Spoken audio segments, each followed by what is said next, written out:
کچھ لوگوں نے شیعہ کی مخالفت میں اہل بیت کے اعداء کی موافقت اختیار کرنی شروع کر دی، نسبیوں کا ساتھ دینا شروع کر دیا۔ یقیناً یہ بات بہت غلط ہے اور اس کی جسارت نہیں کرنی چاہیے۔ چنانچہ بھی من تشبہ بقوم فہو منہم، دونوں طرف دیکھیں نا، جو صحابہ کے دشمن ہیں ان کی مشابہت بھی اختیار نہیں کرنی، اور جو اہل بیت کے دشمن ہیں ان کی مشابہت بھی اختیار نہیں کرنی۔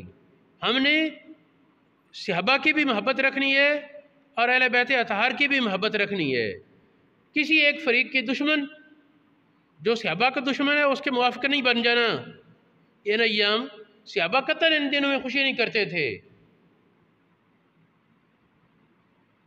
یہ خوشی منانا ان دنوں میں یہ طریقہ اہل بیت کے دشمنوں کا ہے، یہ بھی درست نہیں۔ اور ان دنوں میں ماتم کرنا سینہ کو بھی، یہ وہ اہل بیت کے محبت کے بہانے، یہ صحابہ کے دشمنوں کا عام طریقہ ہے، یہ بھی غلط ہے۔